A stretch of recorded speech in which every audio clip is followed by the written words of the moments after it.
ಎಲ್ರಿಗೂ ನಮಸ್ಕಾರ. ಸೊ ಒಂದು ಟೀಸರು, ಟ್ರೈಲರು, ಸಾಂಗ್ಸ್ ಅವೆಲ್ಲ ಮಾಡಿದ್ದೀವಿ. ಸೊ ಇದು 3ನೇದು ಅಥವಾ ಲಾಸ್ಟ್ ಪ್ರೆಸ್ ಮೀಟ್ ಅಂತ ಹೇಳ್ಕೊಂಡಿದ್ದು.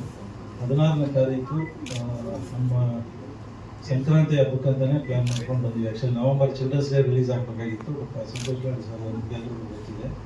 ಸೊ ಫೈನಲಿ ಅದೊಂದು ಅಚೀವ್ ಮಾಡಿದ್ದೀವಿ. ಸರ್ ಹತ್ರ ಒಂದು ಚಿಕ್ಕ ಆ್ಯಕ್ಟಿಂಗ್ ಮಾಡಿಸಲಿಕ್ಕೆ. ಸೊ ಈ ಸಿನಿಮಾ ಮಕ್ಕಳಿಗೋಸ್ಕರ ಮಾಡಿರೋ ಸಿನಿಮಾ. ಪ್ರತಿ ಸಾರಿ ಲಾಸ್ಟ್ ಟೈಮ್ ಕೂಡ ಹೇಳಿದ್ದೀವಿ. ಭಾರತಿ ಟೀಚರ್ ಇವರೇ, 7ನೇ ತರಗತಿ ಭಾರತಿ ಟೀಚರ್. ಸೊ ಒಂದು ಊರನ್ನು ಕಂಪ್ಲೀಟಾಗಿ ಎಜುಕೇಟೆಡ್, ಕನ್ನಡ ಓದಲು ಬರೆಯಲು ಕಲಿಸ್ತಾರೆ. ಅದ್ರ ಮಧ್ಯದಲ್ಲಿ ಸಿ.ಕೈ. ಚಂದ್ರ ಸರ್ ಮಾಸ್ಟರ್ ಪಾತ್ರ ಏನು, DC ಆದಿತ್ಯ ಸರ್ ಮಾಡಿದ್ದಾರೆ, ಅವ್ರದ್ದು ಪಾತ್ರ ಏನು, ಅವ್ರು ಎಷ್ಟು ಸಪೋರ್ಟ್ ಮಾಡ್ಬೋದು ಎಜುಕೇಷನ್ಗೆ ಅನ್ನೋದನ್ನು ತೋರಿಸಿದ್ವಿ ಸಿನಿಮಾದಲ್ಲಿ. ಸೊ ಇದು ಎಷ್ಟು ಇಂಪ್ಯಾಕ್ಟ್ ಆಗುತ್ತೆ ಅನ್ನೋದಕ್ಕೆ ಮಕ್ಕಳು ಸಿನಿಮಾ ನೋಡಿದ್ರೇ ನಮಗೆ ಏನು ನಾವು ಸಿನಿಮಾ ಮಾಡಿದ್ದೀವಿ ಸೊ ಅದಕ್ಕೊಂದು ಪ್ರಯೋಜನ ಸಿಗುತ್ತೆ. ಎಲ್ಲ ಕನ್ನಡ ಸರ್ಕಾರಿ ಶಾಲೆ ಮಕ್ಕಳು ಈ ಸಿನಿಮಾ ನೋಡಲೇಬೇಕಾದಂಥ ಸಿನಿಮಾ ಅಂತ ನಾವು ರಿಕ್ವೆಸ್ಟ್ ಮಾಡ್ತಾ ಇದ್ದೀವಿ. ಈ ಮೆಸೇಜನ್ನು ತಾವು ಕೂಡ ಮೀಡಿಯಾದವರು ನಮ್ಮ ತಲುಪಿಸಿದರೆ ತುಂಬ ಒಳ್ಳೆಯದು.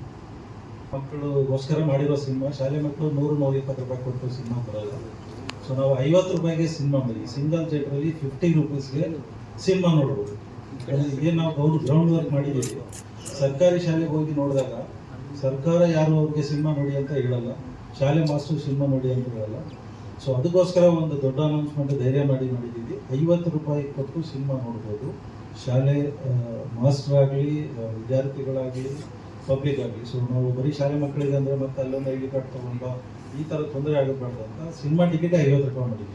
ನಾವು ಸಿನಿಮಾ ಮಾಡಿದ ಉದ್ದೇಶ ಮಕ್ಕಳಿಗೆ ತಲುಪಲಿ ಅಂತ. ಸೊ ದಯಮಾಡಿ ಇದನ್ನು ತಾವು ಕೂಡ ಅನೌನ್ಸ್ಮೆಂಟ್ ಮಾಡಿ 50 ರೂಪೀಸ್ಗೆ ಸಿಂಗಲ್ ಸ್ಕ್ರೀನ್ ಏನಿದೆ ಕರ್ನಾಟಕದ ಯಾವ ಥಿಯೇಟ್ರಲ್ಲಿ ಇದ್ದರೂ ಸರಿ ಅಲ್ಲಿ 50 ರೂಪಾಯಿಗೆ ನಾವು ಟಿಕೆಟ್ ಮಾಡಿದ್ದೀವಿ ಸರ್. ಥಿಯೇಟ್ರ್ ಅವ್ರ ಹತ್ರ ಒಂದು ದೊಡ್ಡ ರಿಸ್ಕ್ ತಗೊಂಡು ಈ ಕೆಲಸ ಮಾಡಿದ್ದೀವಿ.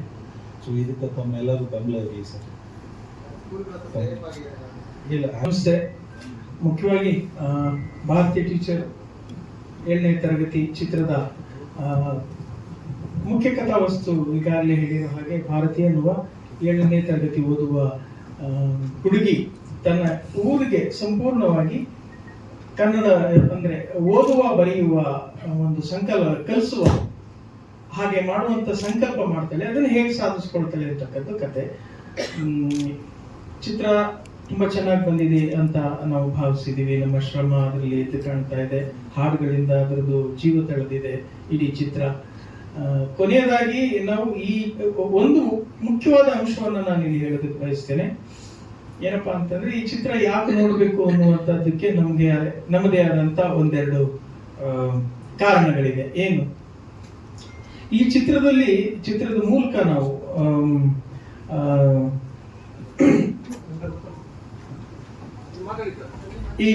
ಮೂಲಕ ನಾವು ಒಂದು ಸಂದೇಶವನ್ನ, ಒಂದು ಸಾಮಾಜಿಕ ಕಾಳಜಿಯನ್ನ ನಾವು ಈ ಮಗುವಿನ ಮೂಲಕನೇ ಹೇಳಿಸೋ ಪ್ರಯತ್ನ ಮಾಡಿದ್ದೀವಿ. ಏನಪ್ಪಾ ಅಂತಂದ್ರೆ ಚಿತ್ರದ ಕೊನೆಯಲ್ಲಿ ಈ ಪಾತ್ರ ಒಂದು ಮನವಿಯನ್ನ ಮಾಡಿಕೊಡುತ್ತದೆ. ಅದು ಸಂತೋಷ್ ಲಾಡ್ ಅವರು ಮಾಡಿರುವಂತಹ ಒಂದು ಪಾತ್ರದಲ್ಲಿ ಏನಪ್ಪಾ ಅಂದ್ರೆ ಇಡೀ ಕರ್ನಾಟಕ ಪೂರ್ತಿ ಕನ್ನಡಿಗರಿಂದ ತುಂಬಿರಬೇಕು ಅನ್ನುವಂಥ ರೀತಿಯಲ್ಲಿ. ಅಂದ್ರೆ ನಾನು ಮನಸ್ಸು ಮಾಡಿ ಒಂದು ಹಳ್ಳಿಯನ್ನು ಬದಲಾಯಿಸಿದೆ, ಹಾಗೆ ನನ್ನ ಹಾಗೆ ಲಕ್ಷಾಂತರ ಮಕ್ಕಳಿದ್ದಾರೆ. ಪ್ರತಿ ಮಕ್ಕಳು ಕೂಡ ಒಂದು 10 ಜನಕ್ಕೆ ವಿದ್ಯಾದಾನ ಮಾಡಿದ್ರೆ ಇಡೀ ಕರ್ನಾಟಕ ಇನ್ನೊಂದು 5 ವರ್ಷದಲ್ಲಿ ಕನ್ನಡಿಗರಿಂದ ತುಂಬಿರ್ತದೆ. ಇದಕ್ಕೆ ನಿಮ್ಮೆಲ್ಲರ ಸಹಕಾರ ಬೇಕು ಅಂತ ಒಂದು ಮನವಿ ಮಾಡೋ ಮೂಲಕ ನಾವು ಅದನ್ನ ಚಿತ್ರಕ್ಕೆ ಒಂದು ತಾರ್ಕಿಕ ಅಂತ್ಯ ಕೊಟ್ಟಿದ್ದೀವಿ. ಇದೇ ಉದ್ದೇಶ. ಈ ಸಿನಿಮಾವನ್ನ ಯಾಕೆ ಮಕ್ಕಳು ನೋಡ್ಬೇಕು ಅಂದ್ರೆ ಚಿತ್ರದಿಂದ ಒಂದು ಸ್ಫೂರ್ತಿ ಪಡೆದು ಪ್ರತಿ ಮಕ್ಕಳು ಕೂಡ ಕನಿಷ್ಠ ಒಂದು 10 ಜನಕ್ಕೆ ವಿದ್ಯಾದಾನ ಮಾಡಬೇಕು ಅನ್ನುವಂತ ಸಂಕಲ್ಪ ಮಾಡಬೇಕು. ಒಬ್ಬ ಗುರುಗಳು ಕನಿಷ್ಠ ಆ ರೀತಿಯ 10 ಮಕ್ಕಳನ್ನ ಗುರುತಿಸಿ ಅವರಲ್ಲಿ ಸ್ಫೂರ್ತಿ ತುಂಬಿ ಪ್ರೋತ್ಸಾಹ ನೀಡಿ ಮಾರ್ಗದರ್ಶನ ಮಾಡಿದ್ರೆ ಒಬ್ಬ ಶಿಕ್ಷಕರಿಂದ 100 ಜನ ಕನ್ನಡಿಗರಾಗೋದಕ್ಕೆ ಸಾಧ್ಯ ಇರ್ತದೆ. ಹಾಗೆ ಇನ್ನು ದೊಡ್ಡವರು ಯಾಕೆ ನೋಡ್ಬೇಕಂತಂದ್ರೆ ಮಕ್ಕಳನ್ನ ಮನಸ್ಥಿತಿಯನ್ನ ಅರ್ಥ ಮಾಡಿಕೊಂಡು ಪೋಷಕರು ಅವರಿಗೆ ಪ್ರೋತ್ಸಾಹ ನೀಡೋದಕ್ಕೆ, ಮತ್ತೆ ಜನಗಳು ನೋಡಿ ಅವರ ಈ ಕಾರ್ಯವನ್ನ ಪ್ರೋತ್ಸಾಹಿಸೋದಕ್ಕೆ, ಟೋಟಲ್ ಆಗಿ ಪ್ರತಿಯೊಬ್ಬರು ಕೂಡ ಈ ಸಿನಿಮಾವನ್ನ ಯಾಕೆ ನೋಡ್ಬೇಕು ಅನ್ನುವಂತಹ ನಮ್ಮದೇ ಆದ ನಿರ್ದಿಷ್ಟ ಕಾರಣಗಳಿದೆ. ಇದೆಲ್ಲವನ್ನ ಮುಂದಿಟ್ಟುಕೊಂಡು ಕನ್ನಡಿಗರಲ್ಲಿ ನಾವು ಸಂಪೂರ್ಣವಾಗಿ ವಿನಮ್ರವಾಗಿ ಮನವಿ ಮಾಡ್ತಾ ಇದ್ದೀನಿ, ಚಿತ್ರವನ್ನ ದಯವಿಟ್ಟು ಚಿತ್ರಮಂದಿರಗಳಲ್ಲಿ ನೋಡಿ, ಹರಸಿ, ಹಾರೈಸಿ. ಇದು ಕನ್ನಡ ಜಾಗೃತಿಯ ಒಂದು ಮೊದಲ ಹೆಜ್ಜೆ, ಒಂದು ಆಂದೋಲನದ ಮೊದಲ ಹೆಜ್ಜೆ ಅಂತ ನಾನು ಭಾವಿಸ್ತೀನಿ. ಹಾಯ್ ಎಲ್ರಿಗೂ ನಮಸ್ಕಾರ. ನಾನು ನಿಮ್ಮ ಪ್ರೀತಿ ಯಶಿಕಾ ನಿಸರ್ಗ. ಇದೇ ತಿಂಗಳು ಜಾನ್ವರಿ 16ನೇ ತಾರೀಕು ನಮ್ಮ ಸಿನಿಮಾ ರಿಲೀಸ್ ಆಗ್ತಾ ಇದೆ. ತಾವೆಲ್ಲರೂ ತಪ್ಪದೆ ಬಂದು ಸಿನಿಮಾ ಥಿಯೇಟರ್ಸ್ ಅಲ್ಲೇ ನೋಡ್ಬೇಕು ಅಂತ ಕೇಳ್ಕೊತಾ ಇದ್ದೀನಿ. ನಿಮ್ಮೆಲ್ಲರೂ ಪ್ರೀತಿ, ಪ್ರೋತ್ಸಾಹ, ಸಪೋರ್ಟ್ ಎಲ್ಲ ನನ್ನ ಮೇಲೆ ಇರಬೇಕು ಅಂತ ಕೇಳ್ಕೊಂಡು thank you so much.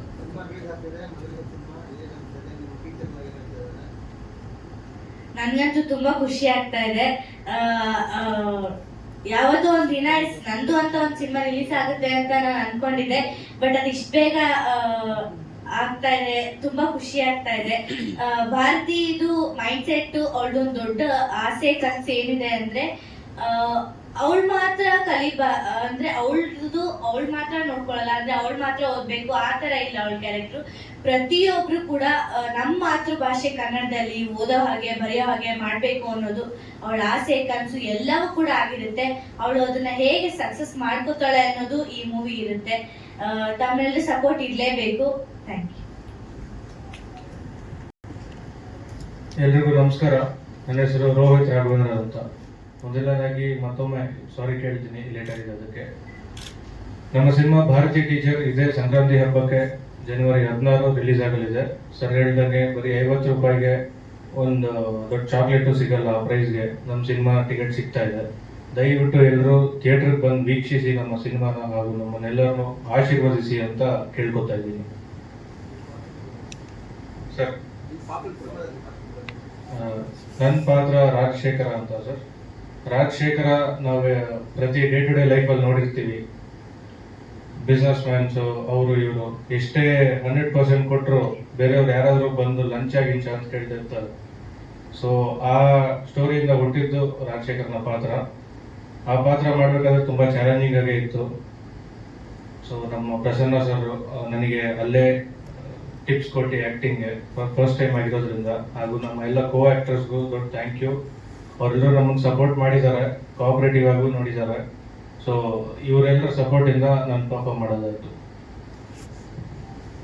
S, ಎಲ್ರಿಗೂ ನಮಸ್ಕಾರ. ಇದೊಂದು ಇಂಟರ್ವ್ಯೂ ಮುಗಿಸ್ಕೊಂಬೋದು ಟ್ರಾಫಿಕ್ ಸಿಗಾಕೊಂಡ್ರೆ ಸಾರಿ ಲೇಟ್ ಆಗಿ.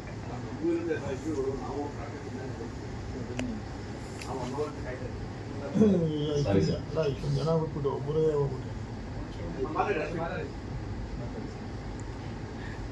ನಾನು ಇದರಲ್ಲಿ ಒಂದು ಅಶೋಕ ಅನ್ನೋ ಒಂದು ಪಾತ್ರ ಮಾಡಿದ್ದೀನಿ.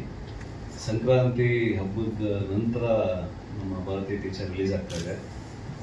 ಎಳ್ಳು ಬೆಲ್ಲ ತಿಂದು ಒಳ್ಳೆ ಮಾತಾಡುವಂಥ ಇಡೀ ಕರ್ನಾಟಕದ ಎಲ್ಲರೂ ಹೇಳ್ತಾರೆ. ಸೊ ಎಳ್ಳು ಬೆಲ್ಲ ತಿಂದು ಈ ಸರಿ ಇಡೀ ಕರ್ನಾಟಕ ಜನತೆ ಭಾರತಿ ಟೀಚರ್ ಸಿನಿಮಾ ನೋಡಿ, ಅಷ್ಟೇ ನನ್ನ ಕೋರಿಕೆ. ನಾನು ಒಂದು ಅಶೋಕದ ಒಬ್ಬ SI ಅನ್ನು. ನನಗೂ ಮತ್ತು ಲೀಡ್ ಆ್ಯಕ್ಟರ್ ಇದ್ದಾರೆ ರೋಹಿತ್ ಅಂದರೆ ರಾಜಶೇಖರ್ ಎಂದು ಟಗ್ ಆಫ್ ವಾರ್ ಆಗುತ್ತೆ. ಅದು ನಮ್ಮಿಬ್ಬರ ಈಗೋ ಆ ಭಾರತಿ ಅನ್ನೋಳ ಕನಸೇನಿರುತ್ತೆ ಅದಕ್ಕೆ ಸ್ವಲ್ಪ ಮುಟ್ಕೋ ಹಾಕೋಂಗೆ ಅಂದರೆ ಪ್ರಾಬ್ಲಮ್ ಆಗೋ ಥರ ಕ್ರಿಯೇಟ್ ಆಗುತ್ತೆ. ಬಟ್ ನಮಗೂ ಅವ್ರಿಗೂ ಭಾರತಿಗೂ ಯಾವುದೇ ರೀತಿ ಇರೋದಿಲ್ಲ. ಬಟ್ ಮನುಷ್ಯರು ಈಗ ಏನೇನ ಮಾಡಿಸುತ್ತೆ ಅನ್ನೋದು ಅಂದರೆ ನನ್ನ ಪೊಲೀಸಿಗೆ ಒಂದು ಈಗೋ ಇರುತ್ತೆ, ಅವ್ರಿಗೊಂದು ಈಗೋ ಇರುತ್ತೆ, ಹೋರಾಟಗಾರ. ಸೊ ಅದು ಸ್ಕ್ರೀನ್ ಪ್ಲೇಲಿ ಪ್ರಸನ್ನ ಸರ್ ತುಂಬ ಚೆನ್ನಾಗಿ ತೋರಿಸಿದ್ದಾರೆ. ಹೋಲ್ ಟೀಮ್ ಸುಲಭವಾಗಿತ್ತು ಕೆಲಸ ಮಾಡೋಕ್ಕೆ. ಒನ್ಸ್ ಅಗೇನ್ ಎಲ್ರಿಗೂ ಥ್ಯಾಂಕ್ಸ್.